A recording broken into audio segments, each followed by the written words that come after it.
এখানে যে বিষয়টা আহ, আহ, আমি খুবই একটা স্ট্র্যাটেজিক পয়েন্ট অফ ভিউ থেকে বলবো যে হুম ইরান যে স্ট্র্যাটেজিটা অ্যাডপ্ট করেছে তিনটা মেইন জিনিস তাদের, তিনটা ফ্যাক্টর তারা হুম মাথায় রেখে তারা পুরো স্ট্র্যাটেজিটিকে সাজিয়েছে।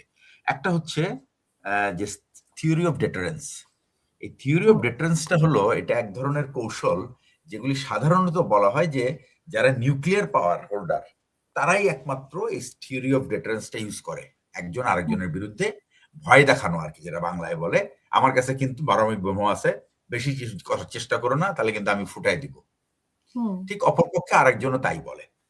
তো এখন এই যে একজন অপরপক্ষকে যে ধমক দিচ্ছে বা ভয় দেখাচ্ছে, তো হুম এটার অ্যাকচুয়ালি শেষ কোথায় বা এটা কিভাবে বোঝা যাবে যে কে কার ভয় দেওয়ার ক্ষমতা বেশি আর কার কম? তো এখানে হুম আরেকটা টার্মিনোলজি সাধারণত ইউজ করা হয়, সেটা হচ্ছে যে নিউক্লিয়ার ক্রেডিবিলিটি।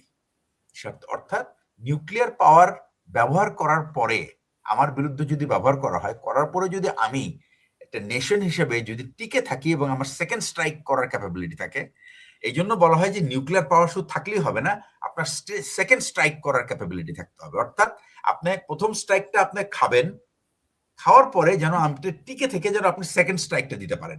এই সেকেন্ড স্ট্রাইক যারা দিতে পারে তাদেরকে বলা হয় নিউক্লিয়ার ক্রেডিবল স্টেট। হুম ইরান হলো এমন একটা, ইরানের তো নিউক্লিয়ার পাওয়ার নাই, তাহলে তাদের ক্রেডিবিলিটিটা কি? তাহলে তারা কিসের উপর ভিত্তি করে তারা একটা দুইটা নিউক্লিয়ার পাওয়ারের বিরুদ্ধে যুদ্ধ করছে? হুম সেটা হচ্ছে যে তারা যে থিওরিটা অ্যাডপ্ট করেছে সেটার নাম হলো থিওরি অফ ডেটারেন্স। এখন এই ডেটারেন্সটা কেমন? এটা হলো তিনটা প্রিন্সিপালসের উপর ভিত্তি করে। একটা হলো ম্যাস, অর্থাৎ বিরাট একটা, মানে এটাকে কি বলে আপনার যে এটাকে ম্যাসটা হলো কি আমি বলবো যে এটা ভর, অর্থাৎ অ্যামাউন্ট, পরিমাণ, ভাস্ট কান্ট্রি, ভাস্ট পিপল, এটা হলো হুম এক।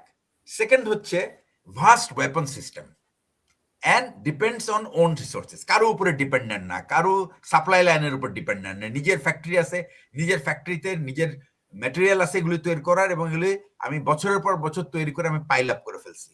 এটা হলো সেকেন্ড। থার্ড হচ্ছে কন্ট্রোল সিস্টেম। এখন এই অস্ত্র থাকলো, সবই থাকলো, কিন্তু আমি ব্যবহার করতে পারলাম না। তো ব্যবহার যেন আমি করতে পারি সেই রকম একটা অ্যারেঞ্জমেন্ট করা। এটার জন্য তারা কি করেছে, তারা পুরো ব্যবহারের যে কন্ট্রোল এটা ডিসেন্ট্রালাইজ করে দিছে। অর্থাৎ হুম ইরানের যুদ্ধ, যদি ওই যে বলা হয় না যে ফার্স্ট টিয়ার লিডারশিপ মেরে ফেললাম, সেকেন্ড টিয়ার লিডারশিপ মেরে ফেললাম, থার্ড হুম টিয়ারও যদি মেরে ফেলি, কোনো টিয়ার এই কাজ করবে না। বিকজ এই যে কন্ট্রোল সিস্টেম এটা 31টা ডিফারেন্ট জায়গায় আছে, এবং 31টা ডিফারেন্ট যারা কন্ট্রোল করছে এই ফায়ারিং এর, তাদের কাছে কিন্তু সব রিসোর্স আছে। তারা কখন ব্যালিস্টিক মিসাইল মারবে, কখন ক্রুজ মিসাইল মারবে, কখন ড্রোন মারবে, কোথায় মারবে, সেটা কিন্তু তারা তাদের নিজস্ব প্ল্যান অনুযায়ী যাচ্ছে, এবং তারা হুম তাদের নিজস্ব তথ্যের উপর ভিত্তি করে করছে। তো এই হলো থিওরি অফ ডেটারেন্সটা, হলো এই তিনটা জিনিস ব্যবহার করেছে। সেকেন্ড হলো যে তারা, ইরান একটা নন নিউক্লিয়ার পাওয়ার হয়েও তারা ধারণা করে যে তারা নিউক্লিয়ার অ্যাটাক হইলেও তারা ক্রেডিবল স্টেট হিসেবে টিকে থাকবে। এটা হুম কিভাবে সম্ভব? এটা হলো because of the terrain condition. টেরেনটা কি আপনার, টেরেনটা হলো অ্যাবসলিউটলি ডিপ, এবং এটা নন নেগোশিয়েবল ট্রেন। সোজা কথা, যে কোনো নন নেগোশিয়েবল কেন বলি, দুইটা কারণে বলি। একটা হচ্ছে আপনি যদি ফিজিক্যালি প্রেজেন্ট না থাকেন তাহলে আপনার পক্ষে এই টেরেন নেগোশিয়েট করা সম্ভব না। আর সেকেন্ড হচ্ছে আপনি যদি ফিজিক্যালি যান then you are in trap, because তখন হুম আপনি ইউ আর ফেসিং তিনটা জিনিস ফেস করবেন। একটা হলো mass size of the people, size of the weapon, and decentralise control system. তো আপনার কিন্তু দুই দিক থেকেই কিন্তু বিপদ এটা।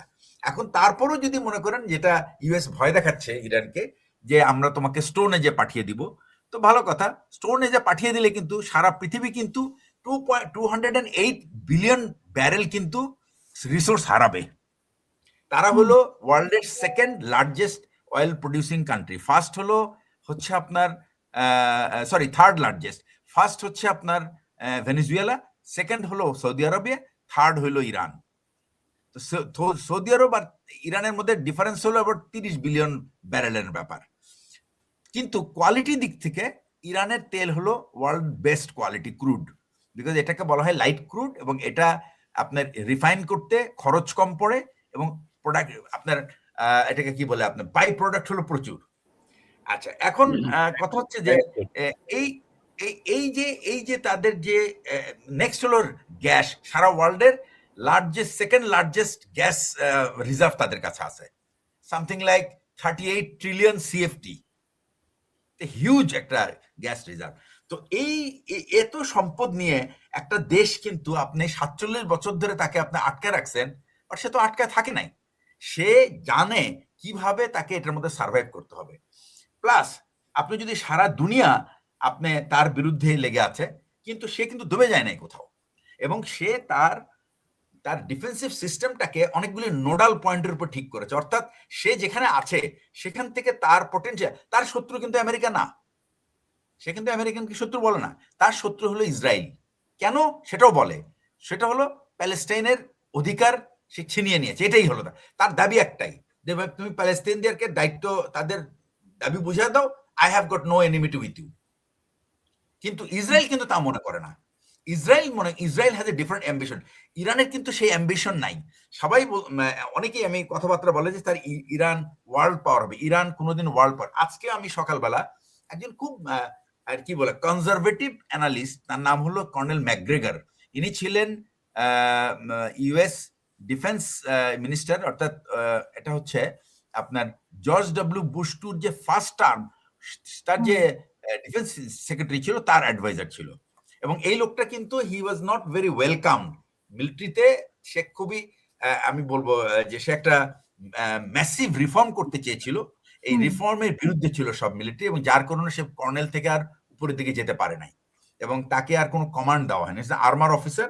তার কথা হচ্ছে যে প্রেসিডেন্টের ভাষণে বলছে Iran is a terrorist country, বলে এটা বোগাস, বলে you can't find any, Iran বলে there is no record that Iran terror পালছে।